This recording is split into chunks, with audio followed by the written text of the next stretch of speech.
Well, hey guys, welcome back to the channel. We're looking at something pretty exciting today. It's the Scale Trains GE ES44 AC and HO scale. This is equipped with DC or DCC and ESU LOKSound, and we have 3 different versions today. Now this is a pretty important review, and the reason it's an important review is not only are these recently released schemes coordinated with this manufacturer for release, but also, this is the first time we're taking a look at a Scale Trains version of a Tier 3 GEVO. So we'll see how well they built these GEVOs and how they compare to what you've seen already on the market. With that said, let's get started on the review of the ScaleTrains.com GE ES44 next.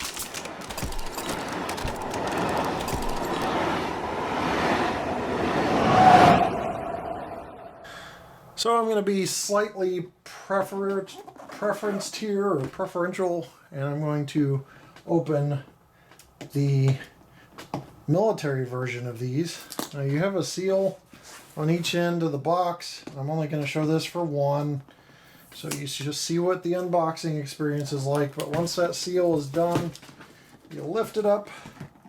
Be careful with the seal too, because it can peel away some actual box art if you're a box crazy like me and want a pristine box. Operator's manual is a trifold, very long indeed. You got functions listed at the very end there. If you want to see those, I'd suggest blowing up to 1080p and pausing, because we're going to move right along. There's a warranty it talks about and some other good stuff in there, including configuration variables. Now, once again, my luck is always a little backwards here as I have this upside down. But we have the locomotive slide out of the box. Now, you may have seen with ScaleTrains.com locomotives before that have roller bearing caps that actually rotate, that they include some extras in there because they can be finicky and pop off, so that's always a nice touch. And then the locomotive itself comes out of the box. Ooh, man, what's throwing me off already is the weight. The weight is impressive, but we have a scale, so you know exactly what the weight is and you can make your own determination, but it's impressive to me anyway. So now that we have this out of the box, let's get a closer look at this and the other two. One quick programming note: I apparently don't review Scale Trains locomotives frequently enough, or I have poor memory, because you have to remember there's these little truck immobilizers that are the same color as the trucks that stick out under there, and they can cause your locomotive to tumble if you don't make sure you're taking those off first. We're trying to get these lit up right is hard because the trucks are just absorbing every bit of light, and it seems like so is the body, but there is the entire thing. We're going to zoom in on the nose so we can take a closer look and try to overcompensate for some of this lighting here. So we'll start right there at the nose. The first thing you can see very prominently is all the PTC antenna array up top. And then as we work to the nose, we've got lit number boards. At least they advertise as such. We'll always check that. Finely detailed windshield wipers, separately applied grabs at the top of the windshield and on the roof and all over the nose. Sand filler hatch on each side. You got the CSX boxcar logo with a cab door and cab door window. Even a little tiny cab door latch detail molded in there. More grab irons, front ditch lights that are LED along with the headlight that's LED. And MU and accessory hoses adorning the front. Now, there's steps with yellow safety precaution tape and Scale Trains metal coupler up front as well, and a separate air hose right there at the very bottom of your screen. So now we're going to turn this, try to get a little more light shed, and look at the side. You have the Spirit of the Armed Forces on the nose, 1776, with the lightning bolt, obviously referring to the year the country's founded. A U.S. flag and all 4 window panes there, a cab sunshade. And then gets the really digitalized scheme on the side here. Got all this vent activity here. And you've got the digital camo scheme on the side. You can also see the FRA reflective markings. You know, they could have just been lazy and made it all one yellow sill and stripe area, but they even put the FRA reflective marking separate with a brighter yellow appearance. All that fuel tank detail, and you may be able to see some truck detail. We will take a better look at this locomotive with it on its side. The handrails are plastic for those wanting to know. There's walkway tread on the walkways, and also you got the battery box doors and compartments on the side that have a nice depth to them. As we work our way towards the middle, the CSX Pride and Service area here with the CSX boxcar logo, including the Pride and Service area, a little elongated from what you see on the normal boxcar logo, and a bunch of different organizations like Wounded Warrior Project down here. And those are legible. If you blow this up to 1080p and full screen, you could probably see that pretty well. Some plumbing detail in between the fuel tank, including the emergency shutoff and sight glass for the fuel tank detail there. Up top on the roof, you can really see the horn, which is nicely done. It's flat, not bent, and the exhaust. And the dynamic brake fans, which are back here, and the radiator fans. Again, more truck detail. You can see the truck chain right there. I believe that comes off with the shell for easy removal in case you need to do anything. Radiator fan grill area back here is nice, separately applied and straight. It's not curving or having any issues with warping. Handrail has a tiny little dip in that there. Looks like that could be heated up and flattened out maybe. There is a very, very minor dip there, and you can see the safety tread on the walkway there at the back. So now let's get this thing around to the rear, because there's more detail back here even. Trying to get it in the light even better so you can see what's going on. POWMIA logo in the back. You got a safety chain. It's been a long day. I've got a lot of flubs here. Another sand filler hatch, LED lights, and spare knuckle couplers, and the coupler itself.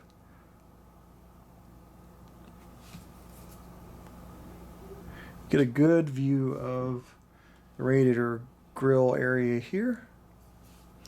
There's a handbrake right there, and more 3D depth to the body. Also see a jacking pad right here. More of that truck detail and fuel tank detail we've already talked about. As we work our way towards the front, you have the dynamic brake fan grill area. There's 3 of them here. And the configuration for the newer Gevos have 3 fan grills. Sometimes there are 2 offset, sometimes there's 2 together. It kind of is one of the spotting features to tell which era of Gevo you're looking at. This is the most recent production of the Gevo that was out. The CSX Railroad used the most recent production, to my knowledge, so that is a dead giveaway for some of the details. And then they have the opposite side grills, which are a little offset. So lots of safety markings and such on the side, and then you have the stars, 2 stars, the Gold Star families use on the side as well. And then on the front, we're back to some of the detail I didn't even mention, like the grab irons on the snowplow. You know, just really nicely detailed locomotive from what I'm seeing, and very heavy, but we'll be sure to weigh it later in the process. Now we switch to the spirit of law enforcement, and there are see-through tread on the walkways here, on the stairs, so you can see through. Very finely detailed models in that aspect as well. We're going to look at this one from a bit of a different angle. There's a CSX Pride and Service again, with both EMT, firefighter, and police shields on the side. And then further up, more logos that you can see there. To protect and serve down at the bottom. 3194 is the road number, and then an American flag with a blue stripe going around the center, or going down one of the stripes, kind of representing the thin blue line and some of the law enforcement flag support that you see out there in flags. And then you can see the detail on the roof. 3194 is on the roof as well. Horn, exhaust, radiator fan grills on the back. You can see lift lugs. Those are some of those lift lugs, or all those lift lugs are molded in detail, but there are a couple that are separately applied or three-dimensional detail towards the front here, which I can show you one more time in the center. These are separate lift lugs that are not molded in. Alright, more of a side view now. We're going to look back at the front. These have red and blue ditch lights. These ditch lights were installed when the locomotive was announced and rolled out of the locomotive storage area for the first time, painted up, but later they put in clear ditch lights, and ScaleTrains gives you the option to get this model or one with regular clear ditch lights installed. Other than that, more of the same detail we talked about. If anything stands out, I will mention it, but I wanted to show you this scheme and just kind of play Vanna White here for a little bit. Now on the back, you do see a different schematic. Now on the veterans, we talked about the POWMIA on the back, but up towards the housing of the radiator up top, there is some more detail, and you can see right there on this one it's the flag, and then on this one it's CSXT police. So you see the logos there for that one. Going around, go back up the side here, and you can guarantee that any detail differences between the schemes, ScaleTrains also covered as well. But there's a good view of the red and blue ditch lights, and I'll try to run that one some more so you can see that. The last one we're going to talk about, but definitely not least, is the first responders unit. And you can see that has a striped snowplow, ditch lights, and a lot of the same details that we talked about before.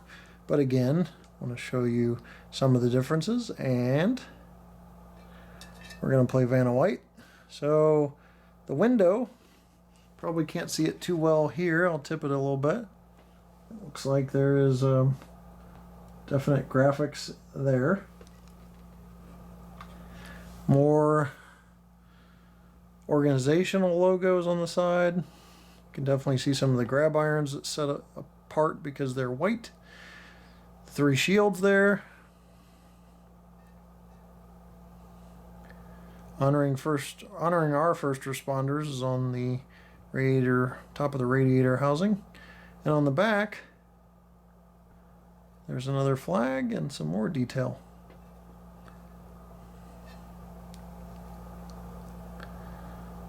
This side, more of the same. You can really see that compartment detail and how it's a little separate from the mold there. How some of those areas sit on top of the locomotive, like right here. It's definitely three-dimensional.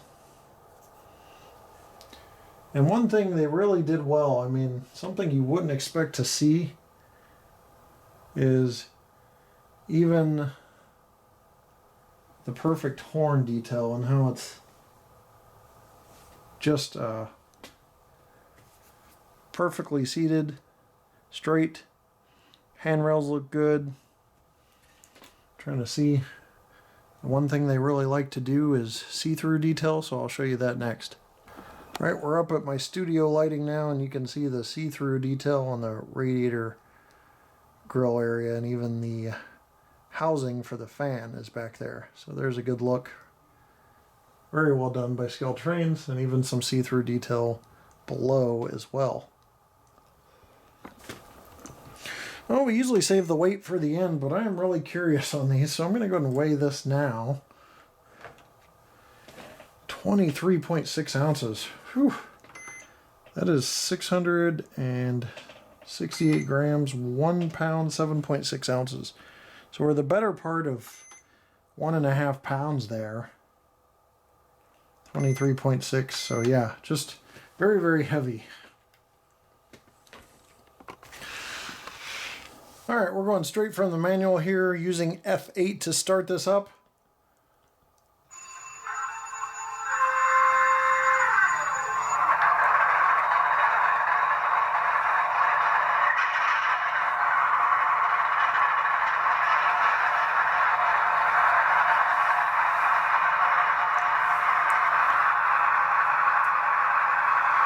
ESU LOKSound inside. One thing you may notice is the walkway light right about here. There's a lot of lighting on this, so we'll try to darken it up and look at that later. But let's listen to some functions for now. Here is the bell.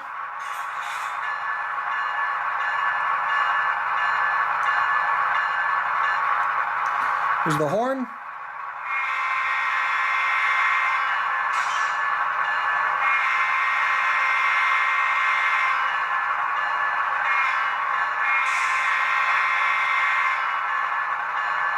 Also triggers the bell. F3 is coupler. F4 is dynamic brake when it's moving.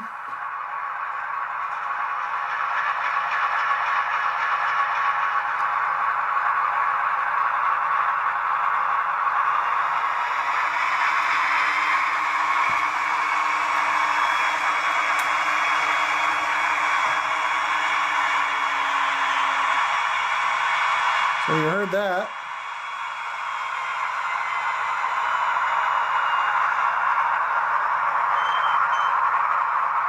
You even hear a brake squeal there.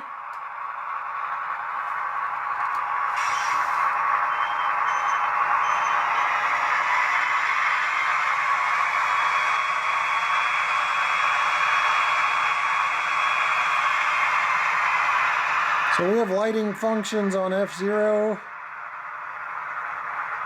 and 5. We'll look at that in the dark. F8 is to sound on and shut down. Start up and shut down, essentially. F9 is drive hold, which means you can press F9 and then essentially rev it up to whatever speed step you want, and then when you release it, the locomotive will return to that speed step. F10's independent brake, 11's radiator fan, 12's dimmer, 13's slow spitter valve. See if we can get that one.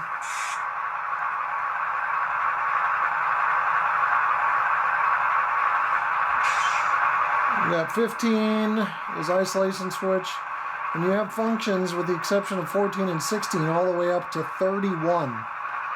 So quite a bit of functions listed in this locomotive. And we swapped locomotives to look at slow speed control. Here's 1 out of 126 on my MRC Prodigy Elite. We're not moving, so we'll go to 2. There's 3, 4, and 5, and we're underway. These can always be broken in or adjusted with start voltages. There's 5 speed steps. There's 6. We'll go back down to 0 and hit reverse, because once we smooth out is when I stop on the speed steps. So 1 in reverse. 2. Begins movement. 3. 4. And 5.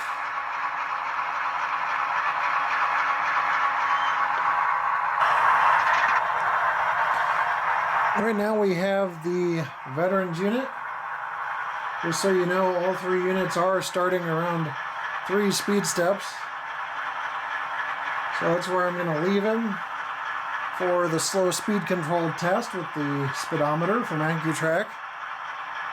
Or from Model Railroad Technologies.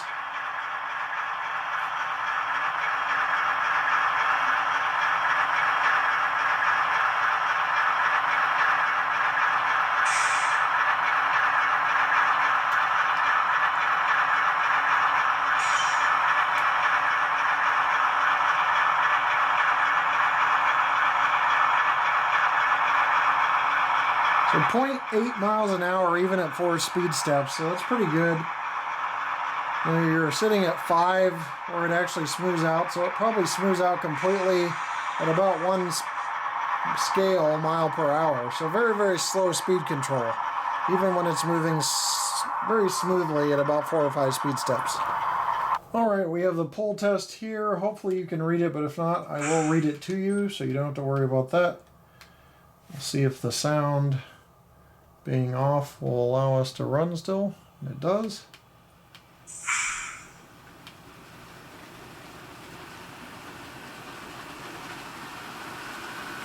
Very quiet drive too. The sound you're getting is actually the wheels on the rails.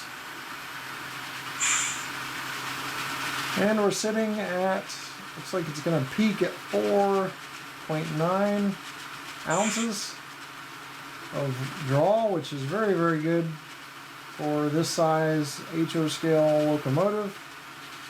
And it really is still going. I'm going to slow it down. It looks like it really peaked at 5.1. So that would be equivalent to about 75 pieces of regular HO scale freight rolling stock. Right, with the Scale Trains manual as the backdrop, we're going to look at coupler height now. This one appears to be dead on. And we'll check the front as well. This is already a long video, so we won't do all three. But if anything comes up different, that one's just a tad bit high, for example, we will... Or actually, it's dead on. I got to be careful because there is a small rift in the middle, so I have to get off of that to be able to tell when it is actually dead on. So, good NMRA compliance so far. A little hard to see, so I'm handheld right now, but I wanted to show you the roller bearing caps moving on these locomotives as well. You can see those turning, and that's the extra spare parts in case they pop out. Speaking of NMRA compliance, this tool is very handy and important because it helps to make sure that your wheel sets are engaged, that the locomotive is doing the proper clearance for other trains, so that you don't have derails on switches, derails regularly, or crashes. So all of those are good to go and in scale, or in compliance with NMRA standards. So this locomotive completely complies with NMRA standards, coupler height, and gauge. Getting a little dark now on the layout, or the test bench. So we're going to look at some lighting features. I'm going to zoom in. As you can see, the walkway lighting is shining bright there on the side. But I promised you to take a look at the police unit, especially because of the red and blue ditch lights. So we're going to go and look at the functions for turning everything on. So 5 is DPU lights, which means it'll illuminate the backlight when it's in DPU mode. 0 turns on the headlight.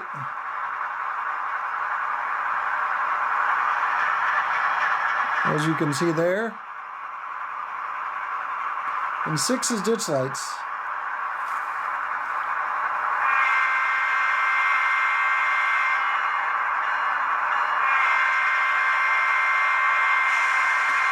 So hopefully you can see the red and blue. A little better there, perhaps.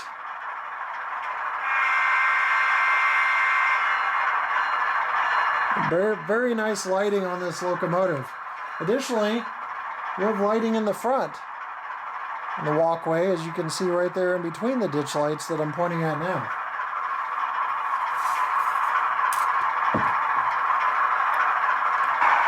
I just flipped this around off camera and it didn't even power off, which means there's a capacitor. It's pretty good inside.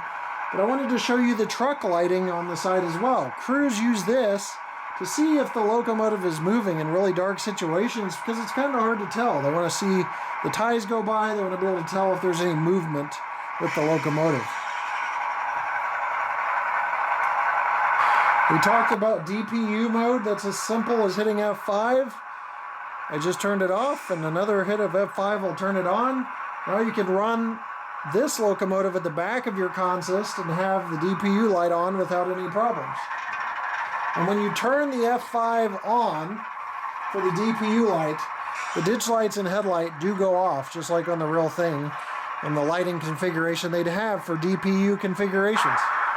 Last but not least, I wanted to show you the regular ditch lights and what they look like.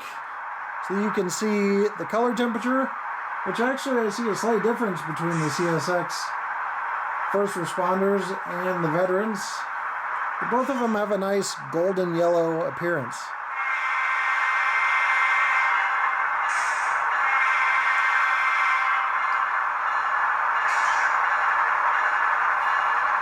So there is the Pride in Service locomotives from scaletrains.com. If you're looking to get these, I will put the link below to their website. I know there was some confusion when we gave the award. People didn't even know they were out or where to get them. So I want to be able to provide you guys with direct links to them so you can find them. Overall, I think these are great locomotives. This is a great start for Scale Trains in terms of the Tier 3 GEVOs. I hope to see more Tier 3 GEVOs from them. I'm pretty sure I will see different paint schemes over the course of time, but they are a strong contender for the Tier 3 GEVOs. They have top-of-the-line pulling power. They have great color temperature on LEDs, ESU LOKSound, smooth drives once you get past a few speed steps. That's even less than a scale mile an hour when you get to 5, which means very, very slow speed control, and overall great detail. With that said, I'm going to leave you guys with no run by because we're still without a layout. I am looking for a home so hard, and I hope to find one soon and bring you guys an amazing layout for reviews in the future. But we'll see you next time right here on my channel. Take care.